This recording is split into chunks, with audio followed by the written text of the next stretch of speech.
কালাভুনা mutton তো অনেকেই খেয়েছো, কালাভুনা চিকেন খেয়েছো? তাহলে চলো আজকে এই সুন্দর কালাভুনা চিকেনটা তোমাদের সঙ্গে শেয়ার করব।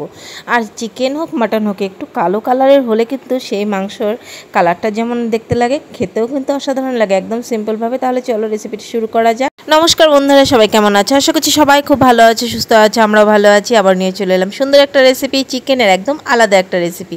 তো দেখো এখানে নুন দিয়ে দিয়েছি পরিমাণ মতো, দিয়ে দিলাম পরিমাণ মতো লঙ্কার গুঁড়ো। তোমরা চাইলে কাশ্মীরি লঙ্কার গুঁড়ো ইউজ করতে পারো, যেটা ঝাল হয় না। আমি এমনি নর্মালটাই দিই যেটা ঝাল থাকে। তারপর দিয়ে দিয়েছি 1 চামচ জিরে গুঁড়ো, আধা চামচ ধনে গুঁড়ো, তারপর পরিমাণ মতো হলুদ গুঁড়ো। তারপর দিয়ে দেবো টক দই। টক দইটা একটুখানি বেশি করে দিয়ে দেবো। এই কালাভুনা চিকেনটা যদি একবার বাড়িতে রান্না করে বাড়ির সবাইকে খাওয়ানো যায়, সবাই ভাবে মাটন খাচ্ছি, এতটাই স্বাদ হয় সেই কালাভুনা চিকেন। তো চলো আজকে সুন্দর করে তোমাদের সঙ্গে শেয়ার করব। তো দেখতে পাচ্ছি এখানে আদা রসুনের পেস্ট দিয়ে দিয়েছি প্রথমে, তারপরে কিন্তু এখানে পেঁয়াজ পেস্ট করে নিয়েছি মানে একটা আর কি ছোট, তো সেটাকেও পেস্ট করে দিয়েছি। আর এখন সমস্তটাকে আমি এখন ম্যারিনেট করে ভালো করে রেখে দেবো, মানে ঢাকা দিয়ে। ভালো করে ম্যারিনেট করা আমার হয়ে গেছে, এখন সুন্দর ঢাকা দিয়ে রেখে দেবো। আর আমার না একটু অন্য ধরনের রেসিপি বানাতেই ভালো লাগে। 15 মিনিট পর চলে এলাম আবারও তোমাদের সামনে, না তোমাদের সঙ্গে গল্প করতে করতে 15 মিনিট পর চলে এলাম। তারপর দেখো এখানে দিয়ে দিয়েছি কড়ার মধ্যে সাদা তেল দিয়েছি একটু বেশি করে, কারণ এটা ব্রেস্তা বানিয়ে নেব। আমি কিন্তু বড় সাইজের দুটো বড় পেঁয়াজ কেটে নিয়েছি, সেটাকে মানে ব্রেস্তার হিসাবে কেটে নিয়েছি।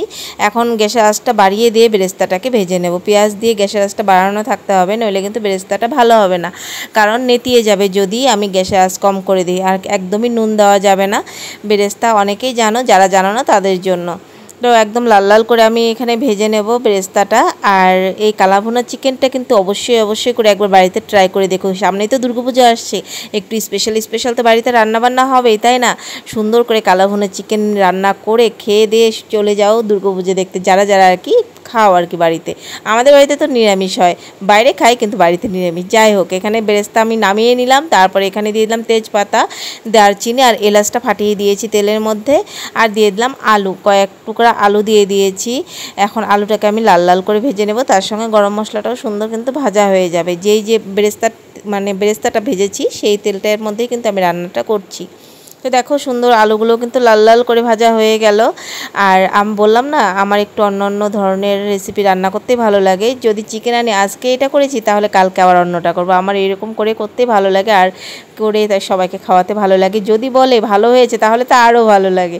যাই হোক, এই যে এখানে আলুটা ভাজা হয়ে গেছে, দিয়ে দিলাম এখানে আমি যে চিকেনটা আমি ম্যারিনেট করে রেখেছিলাম সেই চিকেনটাকে দিয়ে দিলাম। এখন এটাকে একটুখানি ভালো করে গ্যাসের আঁচটা বাড়িয়েই কষিয়ে নেব। তারপর এটার মধ্যে দিয়ে দেব কয়েকটা কাঁচা লঙ্কা চিরা, দিয়ে আবার একটুখানি নাড়াচাড়া করে নেব। আমার অন্য রেসিপি যেমন রান্না করতে, অনেকে আছে রান্না করতে ভালোবাসে না, কিন্তু আমার না ওই অন্য একটু আলাদা টাইপের রেসিপি রান্না করতে বেশ ভালো লাগে। একঘেয়েমি রান্না আমার নিজেরও ভালো লাগে না পার্সোনালি। যাই হোক, এখানে কিন্তু বেরেস্তাটা দেখো ঠান্ডাও হয়ে গেছে, মিক্সিতে নিয়ে নিয়েছি। এখন এটাকে আমি গ্রাইন্ড করে নেব। তো দেখো সুন্দর একটা পেস্ট তৈরি হয়ে গেছে মানে বেরেস্তার।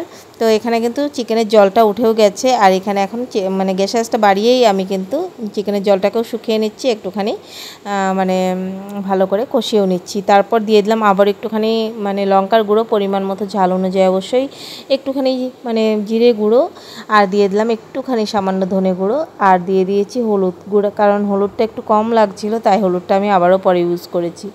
তো এখানে দিয়ে দিলাম যে বেরেস্তাটা পেস্ট করে রেখেছি সেই বেরেস্তাটাকেও দিয়ে দিলাম, মানে জিরে গুঁড়োগুলো দিয়ে একটু নাড়াচাড়া করিয়েই বেরেস্তা পেস্ট করে রেখেছিলাম সেটাকেও দিয়ে দিলাম। এখন বেরেস্তা দেওয়ার পর ভালো করে এখন কষিয়ে নেব।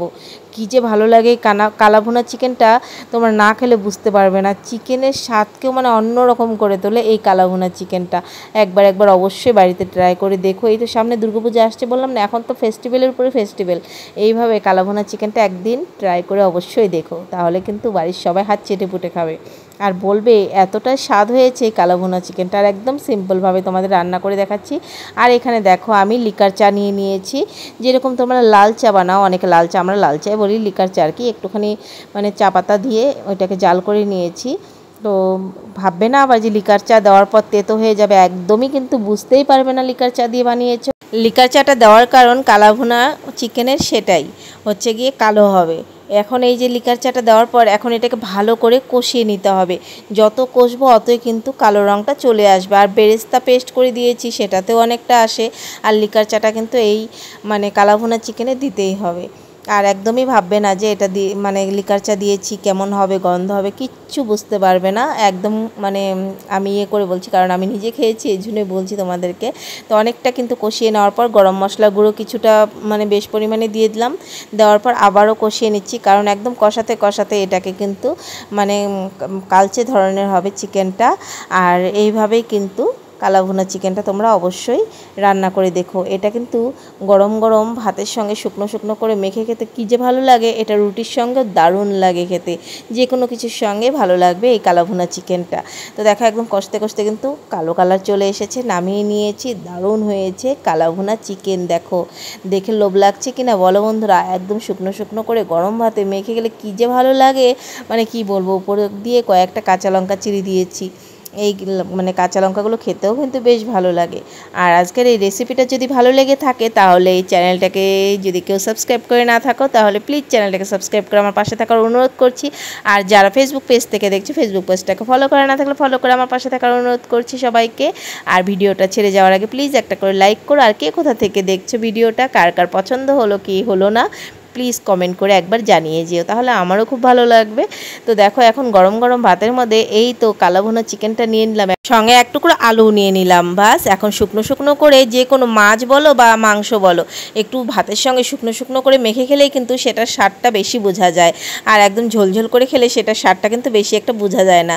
আমার তো এইভাবে শুকনো শুকনো করে মেখে খেতেই ভালো লাগে। আর এইটার সঙ্গে তো অবশ্যই শুকনো শুকনো করে মেখে খাবে, তাহলেই না ভালো লাগবে। তো চলো দেখো চিকেনটাও কতটা সফট হয়েছে, তার সঙ্গে একটু আলু ভেঙে নেই। ব্যাস এখন মুখে দিলেই মুখের স্বাদ একদম চেঞ্জ হয়ে যাবে। তাহলে বন্ধুরা রেসিপিটা ভালো লাগলো তো অবশ্যই জানিয়ে যেও।